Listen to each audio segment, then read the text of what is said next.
Vamos a buscar en la carta a los Efesios, capítulo 2.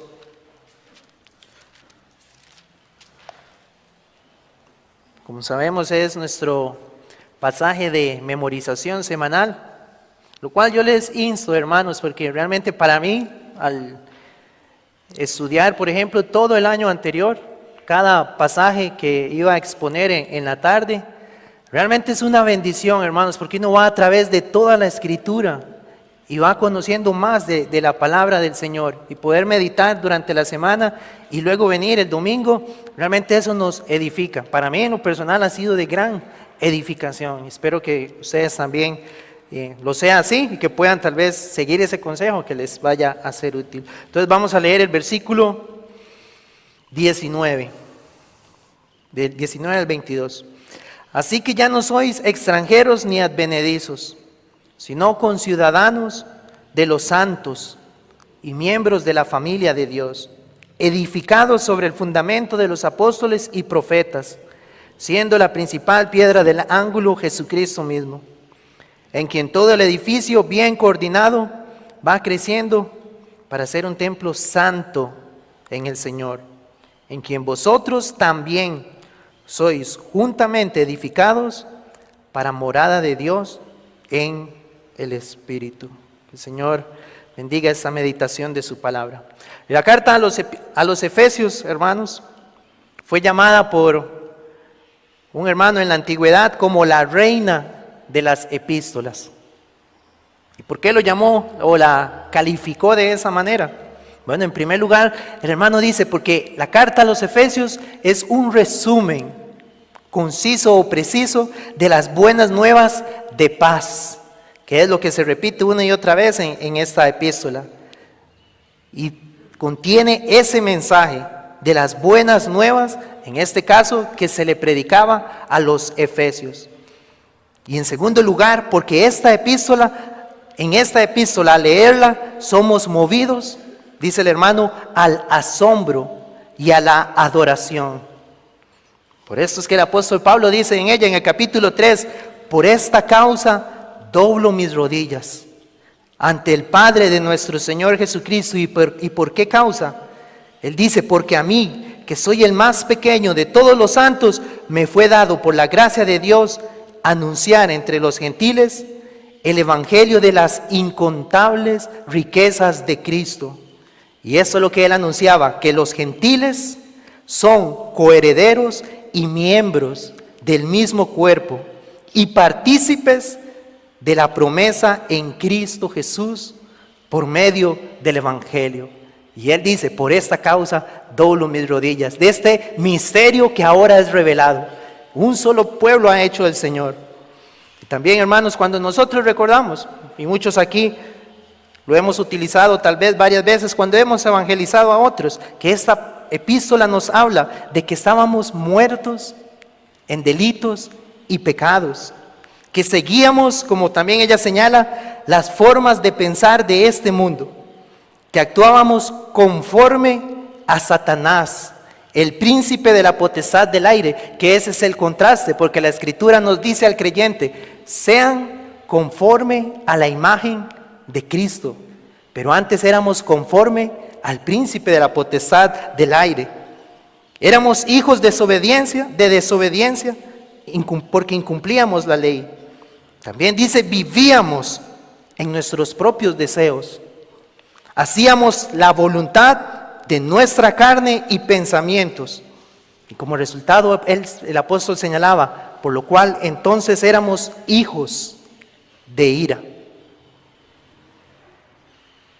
Pero aquí el hermano sigue señalando, y ahí es donde debe caer ese asombro y esa adoración nuestra, porque después él señalaba, sin embargo Dios, que es rico en misericordia, y a pesar de todo eso que éramos, por su gran misericordia, con su gran amor con que nos amó, nos dio vida, nos resucitó y nos salvó por gracia. Y ahora, como él también señala, somos un poema para su gloria, creados en Cristo Jesús para buenas obras.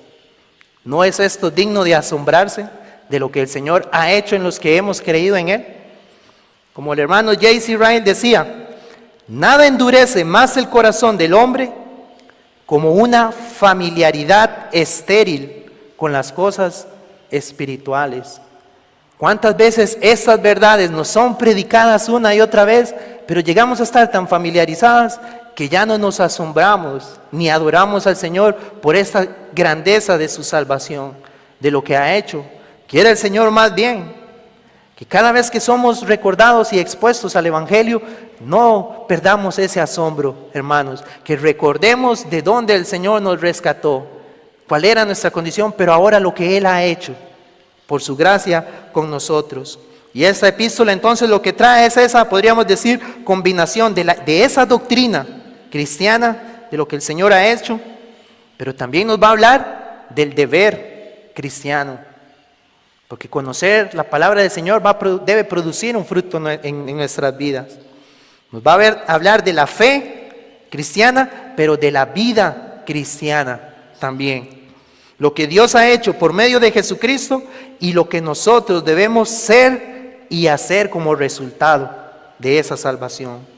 En nuestro pasaje vamos a ver cómo esa nueva humanidad, que es la que Pablo habla, que Dios está creando entre judíos y entre gentiles, se nos presenta a través de nuestro pasaje. Y lo vamos a ver en 4 puntos, porque se nos presenta como ciudadanos de un reino, como miembros de una familia y como un templo santo donde mora el Espíritu de Dios. Y vamos a ver cuál es el fundamento entonces para esas verdades. En primer punto entonces dice es que somos ciudadanos de un reino. Versículo 19 nos dice, así que ya no sois extranjeros ni advenedizos, sino conciudadanos de los santos. Recordemos siempre, hermanos, cuando leemos la palabra, donde vemos esa frase, así que, inmediatamente debemos entender, eso es resultado de lo que el hermano o el autor haya dicho previamente, porque así que trae ese resultado de la enseñanza que él ya ha dicho. Conecta lo que ha enseñado previamente con la afirmación que a continuación él va a dar. Ahora, ¿qué es lo que Pablo había enseñado en los versículos anteriores? En primer lugar les dice a los efesios, les dice a los gentiles, ustedes eran incircuncisos.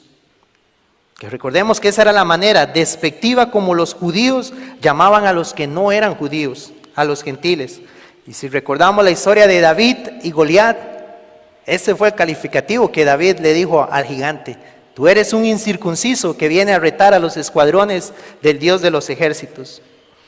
Los judíos entonces creían que por esa marca externa ellos eran el pueblo de Dios. Que hoy en la mañana escuchábamos un poco acerca de esa doctrina, porque realmente no era cierto. Porque la verdadera circuncisión es la del corazón. Y que cuando hablamos de eso, entonces nos referimos al nuevo nacimiento, que es lo que dice Romanos capítulo 2. Entonces, cuando Pablo le dice a los efesios que ustedes eran incircuncisos antes, podemos entender que ellos eran entonces personas que no habían nacido de nuevo. Antes eran esto ustedes, estaban entregados a sus maldades, cumpliendo los deseos de su carne sin conocer a Dios. Esa era su condición, eran incircuncisos. Pero asimismo también les dice, ustedes estaban sin Cristo. Es decir, estaban sin la esperanza de un Mesías, de que viniera un libertador a rescatarlos de sus pecados. Y recordemos eso, porque las promesas de que iba a venir uno de la simiente de la mujer, como vamos a ver según los pactos, había sido anunciado al pueblo de Israel. Pero estos que eran gentiles, ¿qué promesa esperaban? ¿Qué promesa tenían de un Salvador? No tenían esperanza, estaban sin Cristo, porque eso había sido anunciado a los judíos. Ya luego vamos a ver que el Evangelio le llega a los gentiles. Pero estas personas, cuando el Evangelio llegó, ellos no tenían la noción de que necesitaban un Salvador. Estaban muertos y entregados a sus maldades. Así vivían ellos. Por eso es que al inicio de la carta Pablo les dice que ellos fueron escogidos en Él, en ese Salvador, que son ahora preservados en Él y que sin lugar a dudas son redimidos por Él.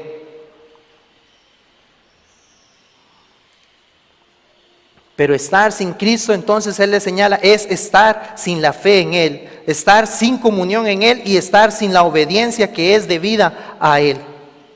Así vivían ellos. Es decir, tenían una vida sin propósito, una vida sin ningún plan ni destino. Lo único a lo que estaban expuestos al final de sus días sería el juicio justo de un Dios santo, pero del cual tampoco estaban enterados. Entonces llevaban, como les señalaba, una vida sin ningún propósito alguno. Estaban sin Cristo. Y eso es lo que podemos ir entendiendo, hermanos. Eso fue lo que ocurrió con los efesios. Pero nosotros debemos reconocer que así vivíamos, sin la idea de quién era Cristo, sin la idea de saber por qué Cristo vino al mundo y sin la idea de saber que un día íbamos a enfrentar a ese Dios santo que envió a su Hijo si moríamos en esa condición. Eso es una condición terrible, estar sin la unión a Cristo. Pero Pablo también les recuerda, ustedes estaban alejados de la ciudadanía de Israel y ajenos a los pactos de la promesa. Sí, Dios había cuando leemos en el Antiguo Testamento, Dios había elegido a Israel. Les había dado sus leyes, había una teocracia en el pueblo judío. Pero recordemos que lo que Dios quería hacer era una separación entre ellos y todas las demás naciones. Porque Él es un Dios santo y su pueblo debía reflejar esto. Si bien sabemos que a través de la historia ellos no cumplieron las demandas de los pactos, pero Dios se los había entregado. Ahora, hermanos, Pablo les dice, ustedes estaban ajenos, ustedes desconocían acerca de los pactos. Dios le prometió por medio de Abraham una tierra, un reino, una simiente en la cual iban a ser benditas todas las naciones. Pero estas personas de los Efesios no sabían acerca de ese pacto. Dios habló con David o con Moisés, les dio el pacto mosaico, luego el pacto davídico, pero esto para los judíos. Los Efesios desconocían, estaban ajenos a que iba a venir un rey, alguien que iba a cumplir este pacto completo. Y Pablo le dice, ustedes así estaban, separados, alejados de eso. Estaban, les resume él, estaban sin esperanza. Estaban sin Dios en el mundo.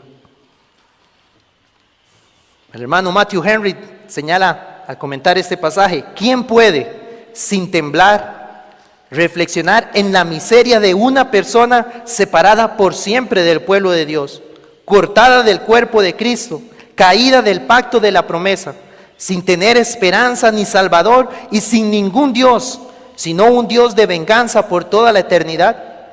No tener parte en Cristo. Y él dice, ¿qué cristiano verdadero puede oír esto sin horror? Porque realmente esa era nuestra condición. ¿Qué conocíamos nosotros acerca de la promesa de una simiente de la mujer que viniera a aplastar a la serpiente? Que viniera a cumplir el pacto que nosotros no podíamos cumplir, la santa ley del Señor. Desconocíamos totalmente eso. Vivíamos entregados a la condenación, simplemente a la expectativa de un hervor de fuego, como dice el autor a los hebreos. Pero Pablo continúa y les dice, le dice a los hermanos en Éfeso, pero Él nos hizo cercanos por su sangre en la cruz. Estábamos sin esperanza y alejados de la ciudadanía de Israel, pero ahora Él nos ha hecho cercanos por su sangre en la cruz. Cristo es nuestra paz y ahora ha hecho un solo pueblo. Cristo cumplió esa ley de los mandamientos expresados en ordenanzas para crear un nuevo hombre haciendo la paz. Y mediante su cruz nos ha reconciliado. Y esto fue el mensaje que Él vino a anunciar, las buenas nuevas de paz. Y Él les dice, ahora tenemos por un mismo espíritu al Padre. Y ahora sí, como resultado de esto, es que Pablo les dice, así que hermanos, como esto es lo que ha ocurrido en nosotros, ya no somos extranjeros ni advenedizos, sino conciudadanos de los santos. Y es bueno, hermanos, nosotros recordar cómo es que ahora entonces somos hechos cercanos. ¿No debían ellos dar gloria a Dios? Los efesios, conociendo estas verdades que ahora habían creído por gracia, por causa de lo que Cristo realizó en ellos y por su unión con Cristo. Lo que ahora ellos deben entender o entendían era: ya no soy un extranjero, ya no soy un advenedizo. Lo que quiere decir es: ya no soy un forastero, o ya no estoy fuera de casa, o que ya no pertenezco a la familia, como vamos a ver, sino que ahora ellos podían entender: estamos en nuestra tierra, por lo que Cristo ha hecho. Tal vez aquí en medio nuestro los hermanos que son extranjeros pueden entender un poco mejor lo que significa estar en una tierra que no es la en la cual nacieron. Porque si realmente nacer en Costa Rica, por ejemplo, para nosotros los costarricenses tiene beneficios en cuanto a trámites o muchos procesos que hay que hacer para ciertos casos. Pero un extranjero tiene muchas limitaciones. Pierde ciertos privilegios o beneficios que tienen los ciudadanos. Asimismo, en la Escritura vemos al apóstol Pablo cuando lo habían arrestado y él dijo: yo soy ciudadano romano. A un ciudadano romano lo van a tratar así, y el que lo estaba arrestando se asustó porque tenía privilegios por ser ciudadano romano. Y ahora, hermanos, cuánto mayor bendición tenemos los que pertenecemos al reino de Dios. No se compara con las bendiciones aquí terrenales. Y eso es lo que Pablo le decía a los efesios: ustedes ya no son extranjeros, ustedes ya no están fuera de casa, sino que ahora ustedes son ciudadanos, conciudadanos, sino conciudadanos de los santos, sino que pertenecemos a un nuevo reino. Y a veces la iglesia no se comporta de esa manera, como diciendo: yo no pertenezco aquí. Ese nuevo reino es la iglesia de Dios, la ciudad santa de Dios.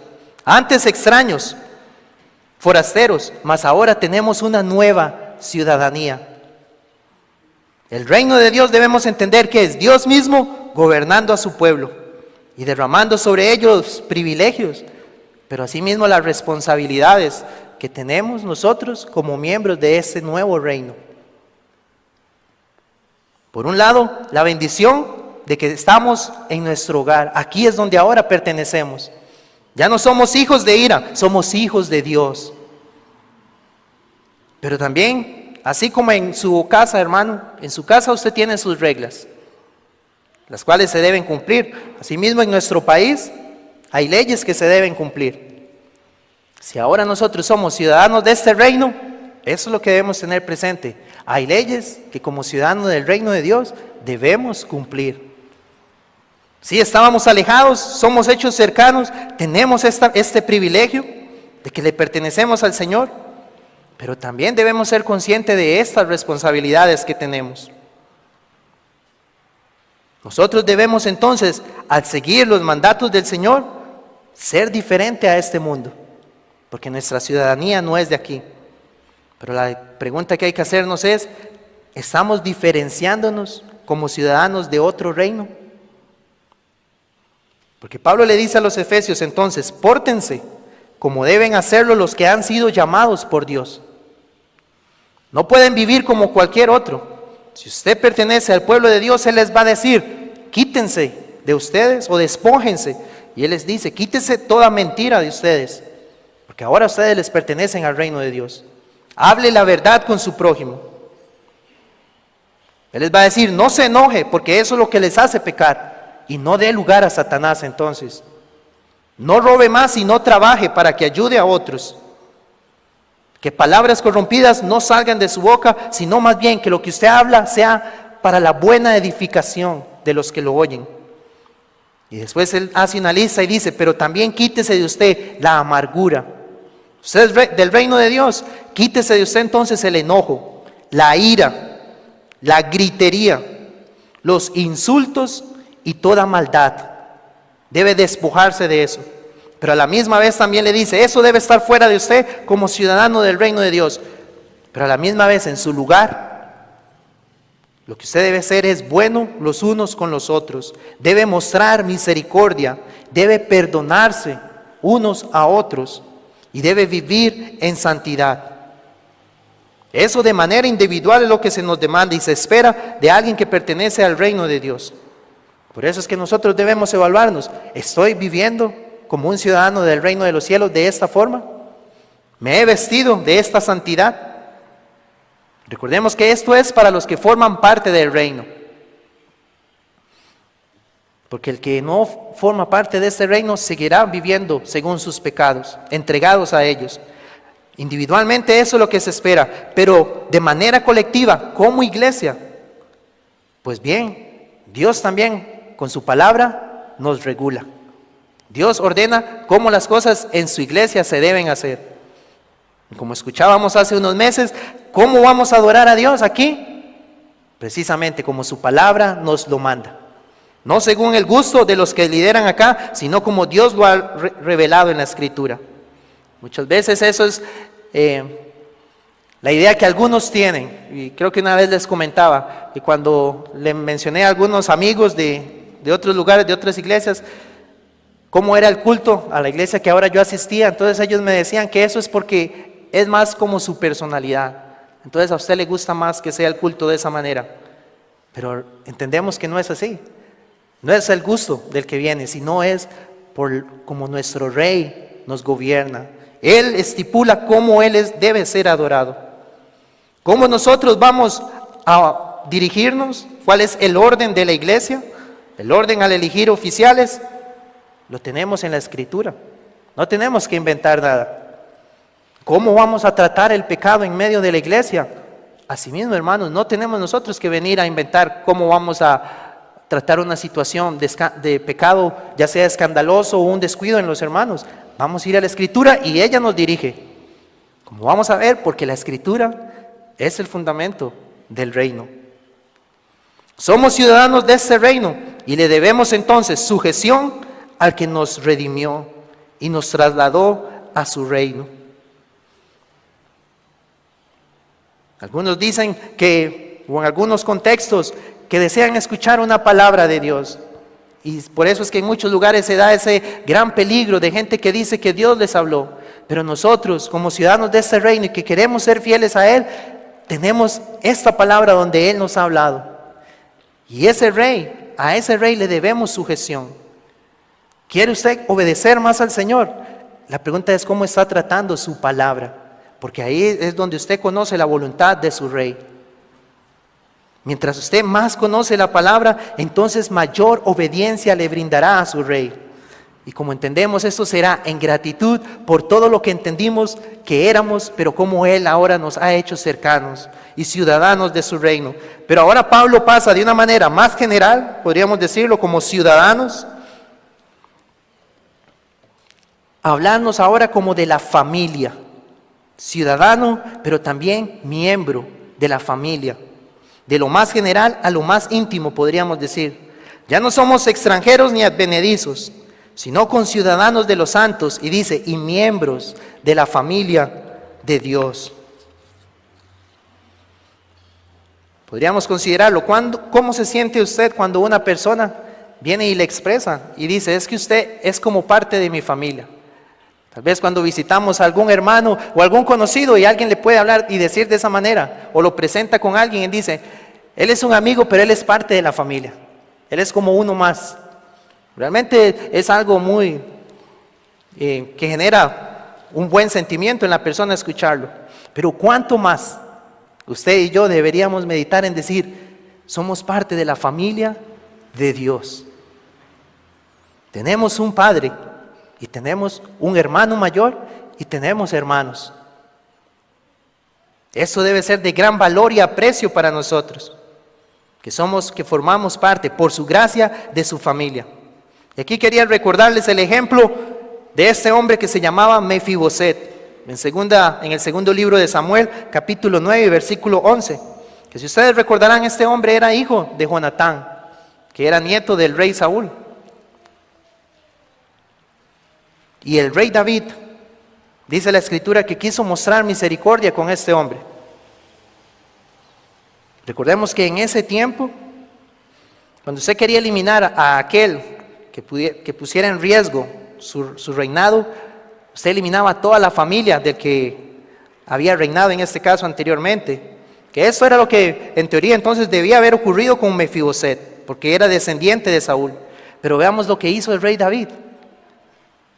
En el segundo libro de Samuel, capítulo 9, versículo 11 dice: Mefiboset, dijo el rey David, comerá a mi mesa como uno de los hijos del rey. Y eso es lo que Pablo le está diciendo a los efesios. Ahora ustedes son recibidos ya no como enemigos, sino más bien como uno más, como un hijo del rey. Efesios 1, capítulo 3 y 5 dice: bendito sea el Dios y Padre de nuestro Señor Jesucristo. En amor nos predestinó para ser adoptados hijos suyos por medio de Jesucristo, según el puro afecto de su voluntad. Somos adoptados como sus hijos. Y eso es lo increíble, hermanos. Todo pecador convertido es uno más de la familia de Dios. Todo creyente genuino es uno más de la familia de Dios. Hebreos 2:11 nos dice: porque el que santifica y los que son santificados de uno son todos, por lo cual no se avergüenza de llamarlos hermanos. Versículo 12, diciendo: anunciaré a mis hermanos tu nombre. ¿Cómo nos anuncia nuestro hermano mayor el nombre del Señor?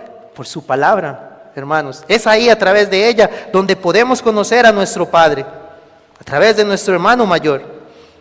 Pero a la misma vez, porque veamos que Pablo está siguiendo la misma analogía. Lo compara como un reino que sabemos que tiene leyes, pero también como esta familia. Y vea lo que el Señor Jesús dijo en Mateo 12:50. Porque todo aquel que hace la voluntad de mi Padre que está en los cielos, el Señor dijo, ese es mi hermano.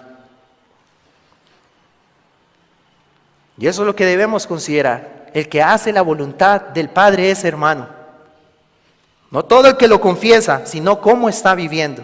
Porque ese es un hermano en la fe entonces. Es un hermano del Señor porque Él así lo dijo, pero podemos llamarnos hermanos cuando podemos dar testimonio, sí, de que Dios nos ha salvado por la obra de Cristo.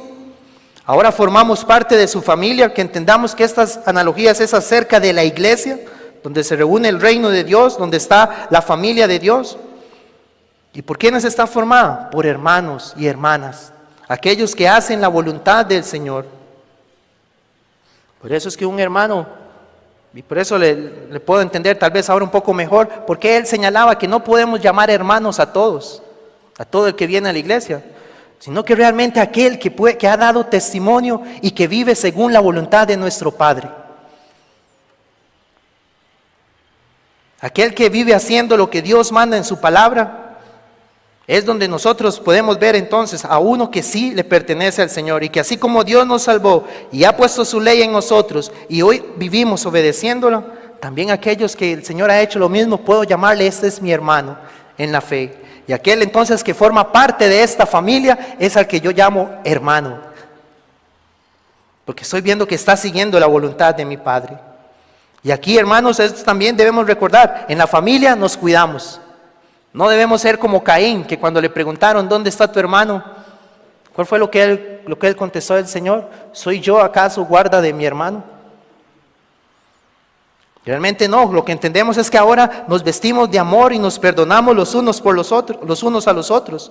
Y eso implica entonces que nos vamos a cuidar, vamos a orar los unos por los otros.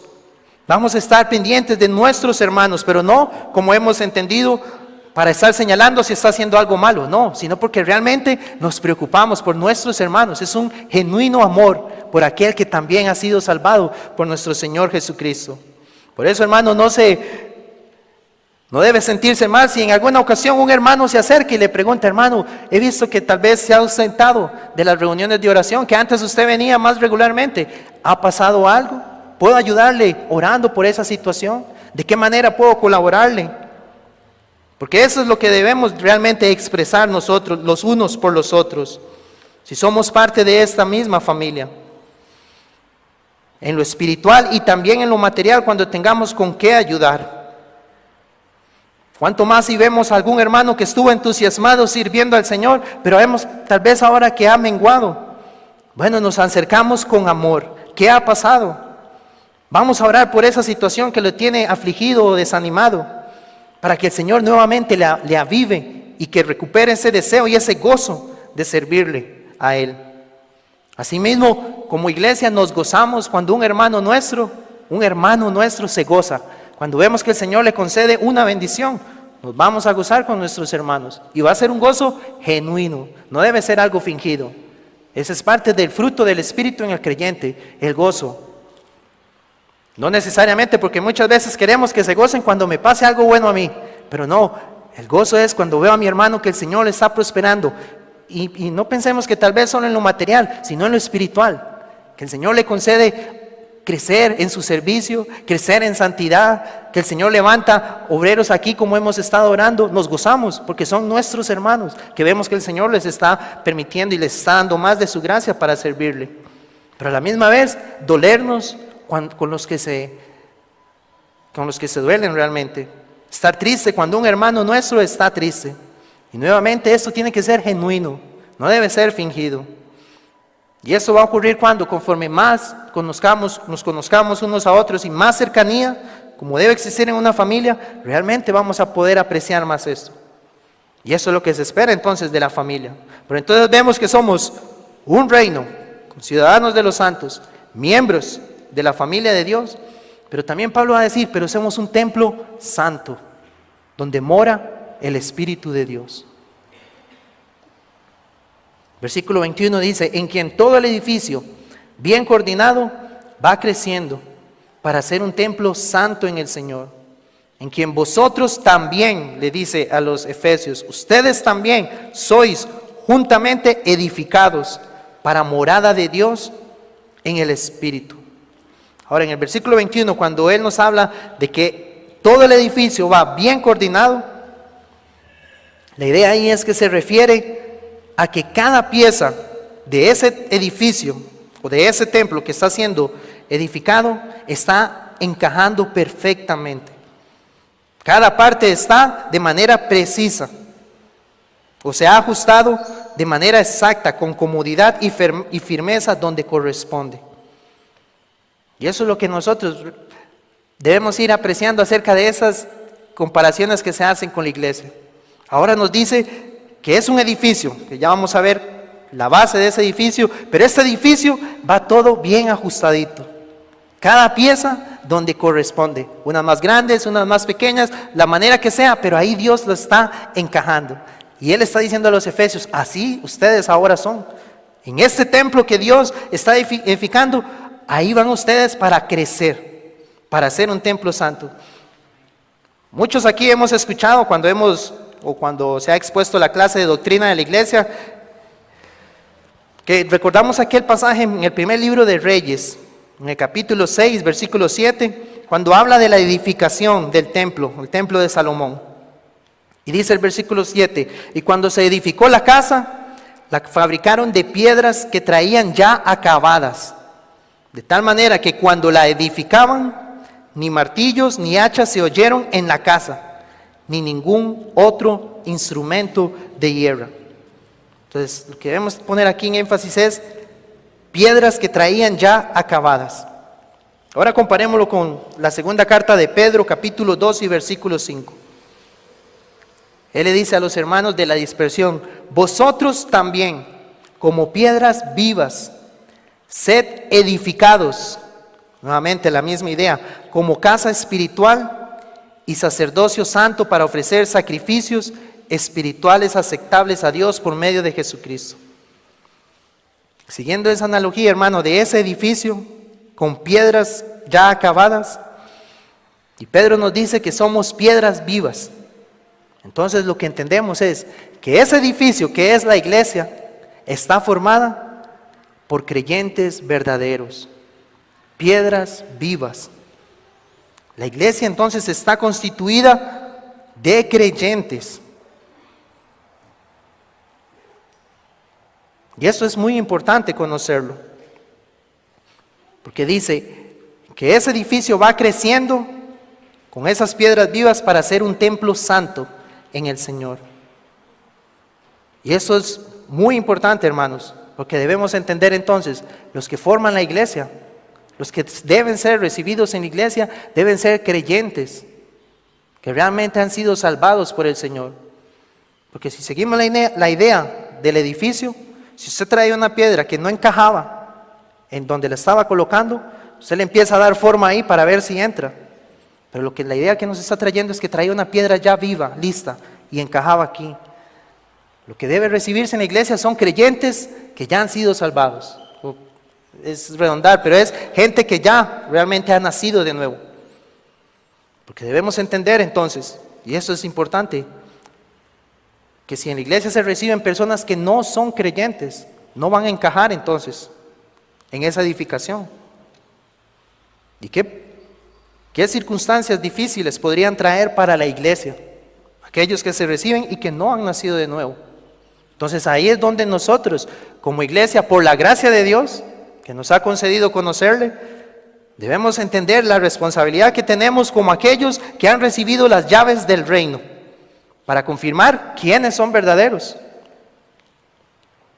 Ahora, entendemos también que cuando los pastores llevamos el proceso pastoral con aquellos que desean unirse, se hace toda una evaluación y de una manera bíblica para corroborar que la persona realmente ha nacido de nuevo. Pero realmente el que conoce es el Señor, a los que son suyos. Pero nosotros tenemos una gran responsabilidad, la cual no debemos hacer a un lado, sino que por eso debemos orar fervientemente al Señor, así como pedimos los miércoles, pero individualmente, que el Señor traiga a aquellas que son de sus ovejas en medio nuestro, que vienen a edificar, para que este edificio siga creciendo. Y estamos hablando no directamente de cantidad, pero es un edificio que crece, como vamos a ver, en su fundamento. Porque, como ahora el hermano señalaba, puede ser que una iglesia pase muchos años y no crezca en membresía, pero sus miembros están creciendo espiritualmente, están siendo alimentados con la palabra y la palabra los está haciendo crecer. Y el Señor en su momento y en su soberanía dará ese crecimiento. Pero el problema es cuando hay una iglesia entonces que ni crece en membresía ni crece espiritualmente. Algo está mal ahí entonces, ¿qué es lo que se debería revisar? Pero entonces lo que debemos entender es sí, que el Señor, a través de la predicación de su evangelio, traiga más muertos a la vida, que los añada a su reino, a su familia, y que siga edificando su templo, que siga creciendo, y eso es lo importante para ser santo. ¿Cuánto más debemos anhelar este año, ser más santo que el año anterior? Porque eso es lo que debe ocurrir en un creyente verdadero, debe crecer en santidad. Y eso debe ser un buen propósito para este año.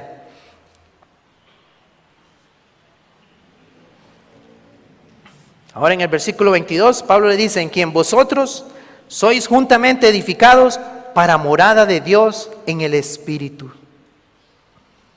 Recordemos la idea en el templo durante el Antiguo Testamento, o iniciando desde que el pueblo de Israel estuvo en el desierto. Tuvieron el tabernáculo donde debía estar la presencia de Dios, luego el templo de Salomón, luego el templo con Zorobabel y luego el templo ya en el Nuevo Testamento con Herodes. Pero ¿qué ocurrió con estos templos? Realmente la presencia de Dios salió de ahí. La presencia de Dios no estuvo más y no está más en ese lugar. ¿Entendemos? Porque el pueblo pecó y desobedeció la ley del Señor. Inclusive cuando leemos en Hechos 19, cuando Pablo llega a predicar a Éfeso y se establece la iglesia, ellos tenían un templo también, pero de una diosa pagana, de Diana de los Efesios. Pero todos estos templos no tenían al Dios verdadero. Ahora la presencia, la morada del Dios verdadero es en medio nuestro, hermanos, en medio de la iglesia. Y eso es lo que Pablo le dijo a ellos. Ahora entre ustedes, ahí es donde está la presencia de Dios, la morada de Dios. Que eso nos recuerda lo que Cristo vino a hacer cuando leemos en el Evangelio según Juan, capítulo 1, que Él vino y habitó entre nosotros. Y hoy la presencia de Dios está en medio nuestro. Hermanos, cuando nosotros, y quiera el Señor darnos más fe para entender lo que significa que Dios está aquí. por medio de su Espíritu Santo, la presencia de Dios habita en su iglesia.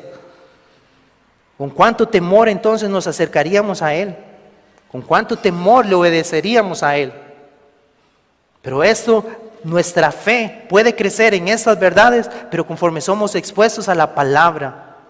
La fe va a crecer por la predicación de la palabra, y que eso precisamente es el fundamento por el cual este templo va a ir creciendo. Y el versículo 20 nos dice: edificados sobre el fundamento de los apóstoles y profetas, siendo la principal piedra del ángulo Jesucristo mismo. Ese es el fundamento. Cuando hablamos de los apóstoles, como pienso que un hermano bien lo señalaba, los apóstoles que Dios utilizó para el Nuevo Testamento, los profetas que leemos en Romanos 1, a los cuales Dios les había anunciado el Evangelio desde el Antiguo Pacto, los profetas del Antiguo Testamento y los apóstoles en el Nuevo Testamento han puesto el fundamento. El fundamento es la Escritura. Pero ¿cuál es el tema de la Escritura? Ahí es donde nosotros vemos la unidad de la palabra, Jesucristo mismo. ¿Cómo se construye ese reino? ¿Quién es el rey? ¿Quién es por medio del cual podemos ser recibidos en esta familia? Y aquel que hoy tiene su presencia habitando en su iglesia es nuestro Señor Jesucristo.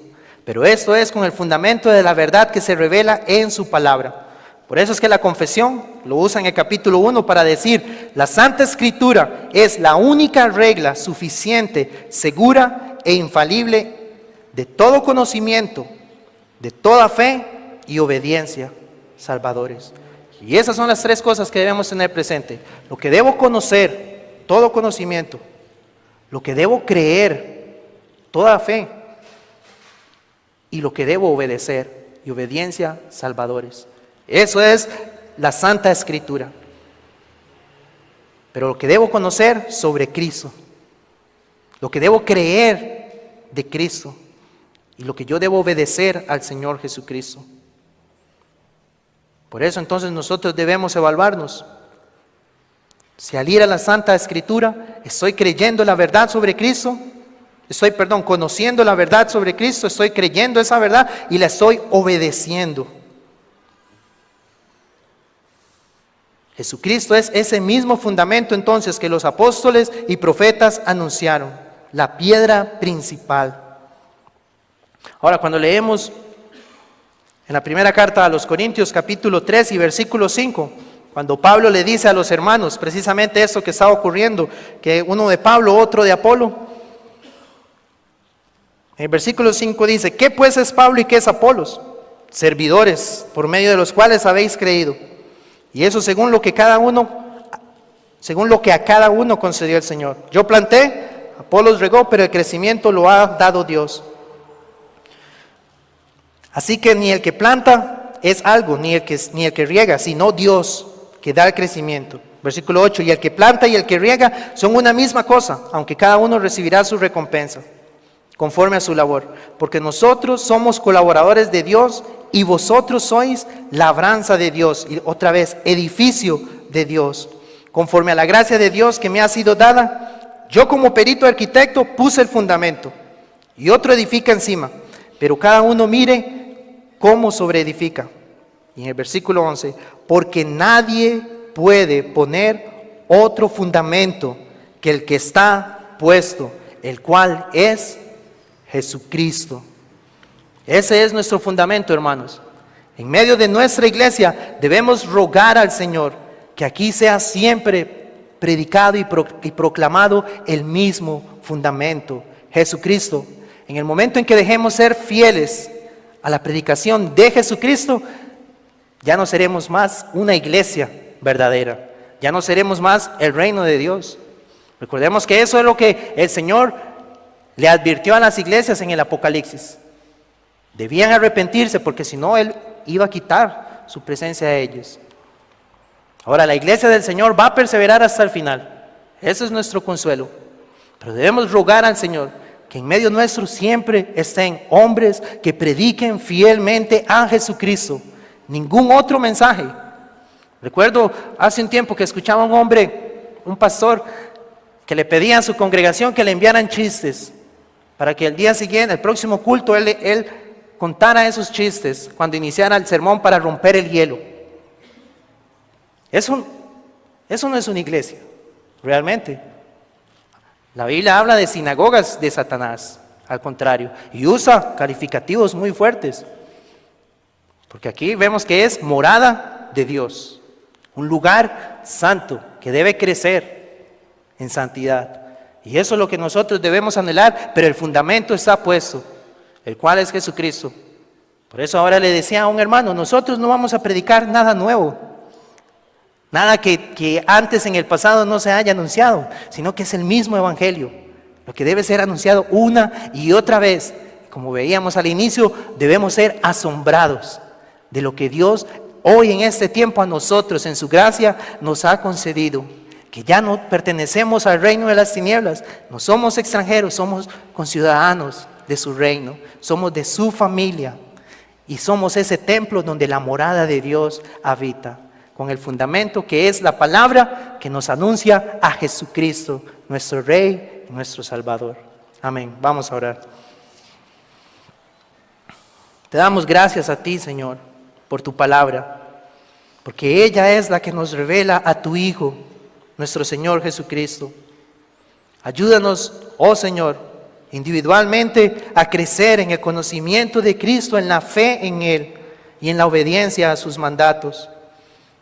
Y como iglesia, concédenos siempre la valentía y el temor para hablar siempre el Evangelio, predicar siempre a Jesucristo, y que aquellos que te pertenecen a ti escucharán su voz, la del buen pastor, y vendrán a Él. Y yo te ruego, oh Señor, si hoy alguno aquí puede estar dudando de que te pertenece a ti, pero que al escuchar estas verdades de lo que Cristo ha hecho, el Espíritu Santo traiga la fe salvadora.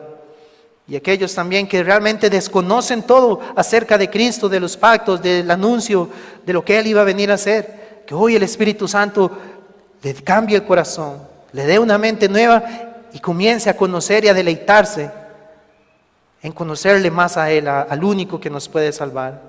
Señor, te damos gracias por toda tu bendición en este día, por lo que nos hablaste en la mañana y ahora en la tarde. Concédenos en lo que resta de este tu día, meditar en esto que hemos escuchado y guárdanos en esta semana que hoy hemos iniciado. En el nombre de Cristo rogamos estas cosas. Amén.